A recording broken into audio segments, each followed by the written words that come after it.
नमस्कार दोस्तों, स्वागत है आपका जीएस मंथन पर। आज की क्लास में हम पढ़ेंगे 5 ट्रिलियन डॉलर अर्थव्यवस्था की ओर भारत, अवसर और अवरोध। जो हमारी निबंध की क्लास चल रही है, यह निबंध यूपीएससी या स्टेट के कोई भी एग्जाम हो, पीएससी के थ्रू कोई भी एग्जाम हो, सबके लिए बहुत महत्वपूर्ण रहने वाले हैं। खासकर आरओ एआरओ जो अभी हाल ही में होने वाला है, तो हम वो सारे टॉपिक लेते हैं जो अवश्यंभावी हों, अर्थात जिनके आने के पूरे चांस रहते हैं। आयोग ने पहले से हमें कुछ वर्ग बता रखे हैं जिनमें से हमारे निबंध पूछे जाने हैं। मैक्सिमम निबंध जो पूछे जाते हैं वो आपके जो करंट के मुद्दे चल रहे हैं, चाहे वो वैदेशिक क्षेत्र में हों, चाहे वो देश के आंतरिक क्षेत्र के हों, उन पर पूछे जाते हैं। कई बार विज्ञान से संबंधित चीज़ें पूछी जाती हैं, तो कई बार टेक्नोलॉजी से संबंधित पूछी जाती हैं। अब तक हम लोगों ने लगभग 48-49 निबंध पढ़ लिए हैं। यदि आपने नहीं देखे हैं तो आप उनको देख लीजिएगा, जिससे कि आपकी जो परीक्षा है, चाहे आरओ की हो या मेंस की कोई भी परीक्षा हो, उसके लिए बहुत महत्वपूर्ण साबित होंगे। निबंध लिखने में कुछ खास चीज़ें हमें ध्यान रखनी होती हैं। सबसे पहली चीज़ है कि हमारा निबंध टॉपिक के बाहर नहीं जाना चाहिए, यानी जो हमें टॉपिक दिया गया है और टॉपिक हम वही लेंगे। जैसे हमें ए बी सी करके 3 विकल्प पेपर में दिए जाएंगे, उसमें से वो टॉपिक लेंगे जिसके बारे में हमें 60 से 70% तक चीज़ें पहले से पता हों, यानी ज्ञान होना चाहिए। कोई भी डाटा यदि हम लेंगे तो डाटा हमारा बिल्कुल सही होना चाहिए। अनुमान के आधार पर डाटा हम नहीं लेंगे। यदि अनुमान के आधार पर डाटा लेंगे तो वहाँ हमें लिखना रहेगा, चाहे शब्द हम लगभग लगाएं या अनुमानतः लगाएं। पूरा निबंध हम हिंदी में लिखेंगे। प्रयास हमारा ये रहना चाहिए कि इंग्लिश के शब्द हम बिल्कुल प्रयोग ना करें। यदि हम प्रयोग कर रहे हैं तो वहाँ पर हम उसका उच्चारण लिखेंगे, स्पेलिंग न लिख के हम उसका उच्चारण लिखेंगे। दूसरी चीज़ ये है, निबंध के मामले में हमारी प्रवाह और शैली, दो चीज़ें देखी जाती हैं। प्रवाह इसको कहते हैं कि यदि आप पैराग्राफ के हिसाब से लिख रहे हैं तो आपका पहले पैराग्राफ से दूसरे पैराग्राफ में और दूसरे से तीसरे में पूरा संबंध होना चाहिए। यानी हमारा निबंध शुरू से लगा के आखिरी तक केवल टॉपिक के इर्द गिर्द ही घूमना चाहिए, न कि उसमें कहीं की कहीं बात लिखी हो। इसके अलावा निबंध में एक चीज़ और ध्यान देते हैं, कोई भी बात हम बार बार रिपीट नहीं करेंगे। ऐसा नहीं है कि एक ही मुद्दा हम बार बार रिपीट करते जा रहे हैं, ऐसा नहीं करना है। एक चीज़ हमें इसमें और ध्यान देनी होती है, निबंध जो हमारा रहेगा वो निर्धारित शब्दों में रहेगा, निर्धारित भाषा में रहेगा, और हमारी इसमें राइटिंग भी बहुत महत्वपूर्ण होती है। ऐसा ना हो कि हम लिख रहे हैं और हम ही पढ़ रहे हैं, तो ये चीज़ें भी हमें ध्यान रखनी है। कई लोग, कल किसी का कमेंट आया था कि वो बता रहा था निबंध पढ़ा जाता है नहीं पढ़ा जाता है। आपका पूरा निबंध परीक्षा में पढ़ा जाता है, तब उसमें नंबर मिलते हैं। तो कोटेशन भी प्रयोग करेंगे। बस इस चीज़ का ध्यान रखिएगा कि इतने कोटेशन ना हो कि अनावश्यक निबंध लगने लगे, और जो भी कोटेशन हम उसमें लिखेंगे उसका इस निबंध के साथ कोई न कोई संबंध जरूर होना चाहिए। यानी इधर उधर के कोटेशन भी हम इसमें नहीं लिखेंगे। ऐसा ना लगे कि हम कोटेशन कोटेशन भरते जा रहे हैं और जबकि वास्तव में इसका कोई संबंध नहीं है। तो ये सारी चीज़ें निबंध में ध्यान रखनी होती हैं। आपको एक काम और करना है कि पूरी क्लास को विधिवत देखना है। कई लोग पीडीएफ के लिए मैसेज करते हैं। देखिए, पीडीएफ आवश्यक है आपके लिए, उससे आप अभ्यास कर सकते हो, लेकिन क्लास में जो चीज़ें आपको बताई जाती हैं, चाहे उदाहरण के माध्यम से बताई जाएं, वो तो पीडीएफ में आपको नहीं मिलती हैं। इसके लिए आपको पूरी क्लास देखनी है। पहले के वीडियो नहीं देखे हैं तो आप उनको ज़रूर देखिएगा और 2-3 बार लिखकर इसको प्रैक्टिस किया करिए। हम आपको वही निबंध देते हैं जो आपके लिए बहुत आवश्यक है, और संभवतः परीक्षा में कई बार हो सकता है कि सेम टू सेम यही टॉपिक के साथ भी आपके आ जाएं। आज का जो हमारा टॉपिक है यह इकोनॉमिक्स से है, यानी भारतीय अर्थव्यवस्था से है, और ये भी कह सकते हैं कि यह करंट का टॉपिक है। करंट अफेयर में भी आजकल बहुत चर्चा चल रही है कि अपनी जो इकोनॉमी है वो आगे बढ़ रही है, 5 ट्रिलियन तक पहुंचने वाली है। तो इस 3 भाग में निबंध लिखेंगे। पहला प्रस्तावना रहेगा, फिर मुख्य भाग आएगा, फिर निष्कर्ष आएगा। प्रस्तावना में हम लिखते हैं कि हमारा टॉपिक है जो है इससे 100 से 150 शब्द। इसका मतलब यह है कि इसमें क्या क्या हम लिखेंगे या क्या क्या इसमें चीज़ें होती हैं, एक शॉर्ट फॉर्म यानी समरी में लिखेंगे। फिर मुख्य भाग आता है। मुख्य भाग में अगर कुछ से ऐतिहासिक चीज़ है वो भी लिखेंगे, उससे लाभ क्या है वो भी लिखेंगे, हानि क्या है वो भी लिखेंगे, समाज पर क्या प्रभाव पड़ेगा, पर्यावरण पर क्या प्रभाव पड़ेगा, लागू करने में क्या चुनौतियाँ हो सकती हैं, दूसरी चीज़ है उससे संबंधित सरकारी योजनाएं कौन सी चल रही हैं, ये सारी भी हमें लिखनी रहेंगी। निष्कर्ष में क्या लिखेंगे, जो हमने मुख्य भाग लिखा है उसका निचोड़ निष्कर्ष होता है। 5 ट्रिलियन डॉलर, पहला तो ये शब्द है, दूसरा है भारत के परिप्रेक्ष्य में है, तीसरा चीज है अवसर पता करना है, और अवरोध। इन सबको लिख के इनका एक समग्र रूप देना रहेगा। एक चीज और बता दें, कोई कह रहा था कि इसमें क्या अंडरलाइन कर सकते हैं। मान लो आपका ये पेज है और इसको हम ऐसे ऐसे अंडरलाइन करते जा रहे हैं। अब ये देखो, ये जाल जैसा लगेगा, ये कहीं आपको निबंध लग रहा है, यानी अंडरलाइन नहीं करना है। आप इन्वर्टेड कामा का प्रयोग करेंगे जहां आपको मुख्य बात बतानी होगी। पैराग्राफ बदल लो, वो ज़्यादा सही है।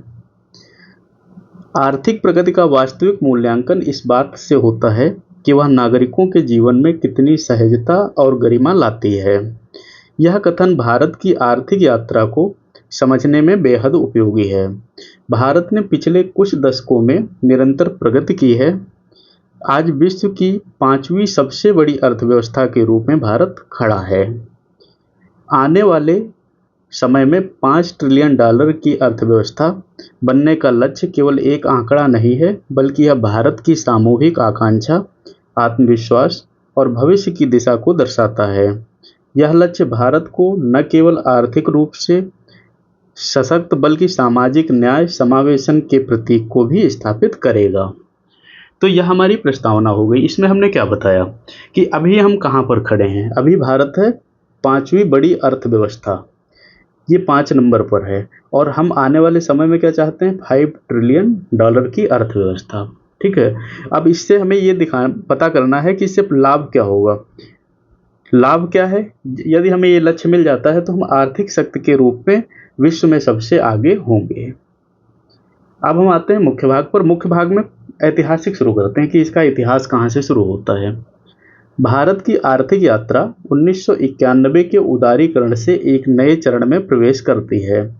विदेशी निवेश के लिए दरवाजे खोलना, निजीकरण को बढ़ावा देना और प्रतिस्पर्धा आधारित ढांचे को अपनाना, इन सभी ने भारतीय अर्थव्यवस्था को तेज गति से आगे बढ़ाया। आईटी और सेवा क्षेत्र ने इसमें प्रमुख योगदान दिया। आज भारत न केवल आईटी सेवाओं का सबसे बड़ा निर्यातक है, बल्कि डिजिटल क्रांति का भी अग्रणी देश है।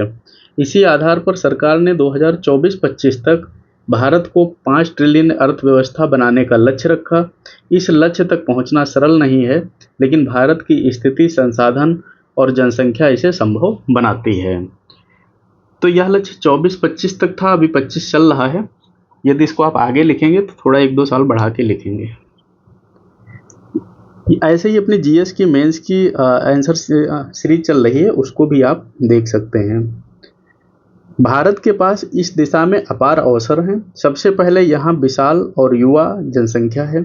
65% से अधिक आबादी 35 वर्ष से कम है। यह डेमोग्राफिक डिविडेंड, देखो यहाँ इंग्लिश का शब्द आया तो उसको वैसे ही लिखा गया है, भारत की सबसे बड़ी ताकत है। यदि इस शक्ति को सही दिशा मिले तो यह देश को वैश्विक नेतृत्व की ओर ले जा सकती है। युवा नई तकनीक को अपनाने में तेज हैं, नवाचार और उद्यमिता में रुचि रखते हैं और वैश्विक प्रतिस्पर्धा में योगदान देने की क्षमता रखते हैं। यह वर्ग भारत को उत्पादन और सेवा दोनों क्षेत्रों में गति प्रदान कर सकता है। भारत का सेवा क्षेत्र पहले ही से ही मजबूत है। सेवा क्षेत्र कौन सा है, जो हमने वहाँ पढ़ा था, प्राथमिक, द्वितीयक और तृतीयक, ये हम पहले पढ़ चुके हैं। तो हम इन तीनों क्षेत्रों की थोड़ी थोड़ी बात करेंगे। मुख्य फोकस हम सेवा क्षेत्र पर ही रखेंगे, क्योंकि जो हमारी अर्थव्यवस्था बढ़ रही है वो टेक्नोलॉजी के माध्यम से ही बढ़ रही है। आईटी, वित्तीय सेवाएं, स्वास्थ्य सेवाएं, शिक्षा के क्षेत्र में भारत ने विश्व स्तर पर अपनी अलग पहचान बनाई है। आईटी सेवाओं का निर्यात करोड़ों डॉलर का है और यह भारत की जीडीपी का महत्वपूर्ण हिस्सा है। यदि इस क्षेत्र को और प्रोत्साहित किया जाए, नए कौशल विकसित किए जाएं और शोध को बढ़ावा दिया जाए, तो यह भारत को 5 ट्रिलियन डॉलर के लक्ष्य तक पहुंचाने में निर्णायक भूमिका निभा सकता है। विनिर्माण क्षेत्र भारत के लिए दूसरा बड़ा अवसर है। Make in India, production linked initiative जैसी योजनाएं घरेलू और विदेशी निवेश को प्रोत्साहित कर रही हैं। इलेक्ट्रॉनिक्स, मोबाइल फोन, सेमीकंडक्टर और ऑटोमोबाइल के क्षेत्र में भारत निवेश कर रहा है। यदि बुनियादी ढांचे और लॉजिस्टिक्स को मजबूत किया जाए तो वैश्विक विनिर्माण हब बन सकता है। यह न केवल जीडीपी को गति देगा बल्कि करोड़ों लोगों को रोजगार भी इससे मिलेगा। डिजिटल अर्थव्यवस्था भारत का तीसरा बड़ा अवसर है। यूपीआई, आधार और मोबाइल कनेक्टिविटी ने भारत में डिजिटल भुगतान और लेन देन को क्रांतिकारी रूप से सरल बना दिया है। आज गांव-गांव में डिजिटल माध्यम से लोग लेन देन कर रहे हैं। ई कॉमर्स, डिजिटल स्टार्टअप और फिनटेक कंपनियां भारत को नई दिशा दे रही हैं। यदि यह रफ्तार जारी रही तो डिजिटल अर्थव्यवस्था अकेले ही जीडीपी में विशाल योगदान दे सकती है। इसमें हम फ्लिपकार्ट और अमेजन को भी लिख सकते हैं कि किस प्रकार इन लोगों ने डिजिटलीकरण में आगे मदद की है। कृषि क्षेत्र भी भारत के लिए बड़ी संभावना रखता है। अभी भी बड़ी आबादी कृषि पर निर्भर है। यदि आधुनिक तकनीक, जैव प्रौद्योगिकी, सिंचाई और कृषि आधारित उद्योगों को प्रोत्साहित किया जाए तो किसानों की आय दुगनी की जा सकती है। खाद्य प्रसंस्करण उद्योग ग्रामीण भारत में रोजगार और आर्थिक गतिविधियों को आगे बढ़ा सकते हैं। लेकिन इन अवसरों के साथ कई अवरोध भी हैं, यानी चुनौतियां यदि हैं उसमें तो हम वो भी लिखेंगे। बेरोजगारी सबसे बड़ी चुनौती है। लाखों युवा हर साल शिक्षा पूरी करते हैं लेकिन रोजगार के अवसर उतने तेजी से नहीं बढ़ते। यह असंतोष और निराशा पैदा कर सकता है। यदि डेमोग्राफिक डिविडेंड का सही उपयोग नहीं हुआ तो यह बोझ बन सकता है। दूसरी चुनौती है आय असमानता। शहर और गांव में अमीर और गरीब के बीच खाई गहरी होती जा रही है। जीडीपी बढ़ने के बावजूद यदि उसका लाभ समाज के अंतिम व्यक्ति तक न पहुंचे तो विकास अधूरा है। यह असमानता सामाजिक असंतुलन और अशांति को जन्म दे सकती है। देखिए होता क्या है, मान लो आपकी जो तनख्वाह है 12,000 रुपये है एक महीने की, यदि हम लेके चलते हैं, और शहर में किसी व्यक्ति की तनख्वाह 12,000 रुपये है।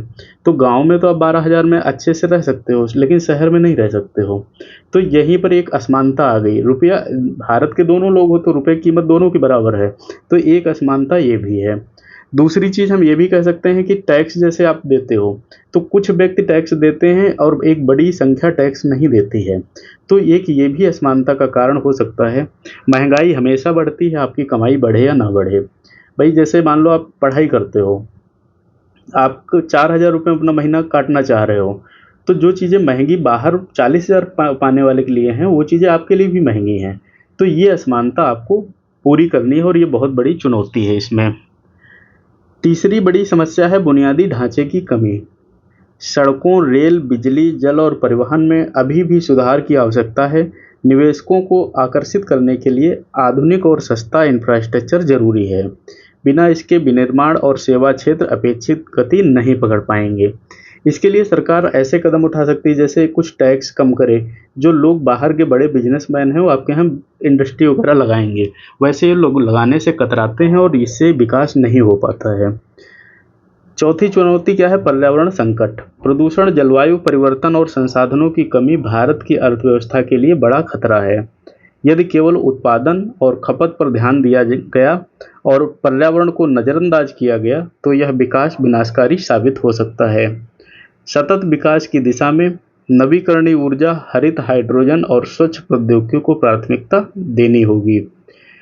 पांचवा अवरोध क्या है? वैश्विक परिस्थितियां, जैसे कि तेल की कीमतों में उतार चढ़ाव, अंतर्राष्ट्रीय तनाव, युद्ध, वैश्विक मंदी और आपूर्ति श्रृंखला में व्यवधान भारत के विकास पथ को प्रभावित कर सकते हैं।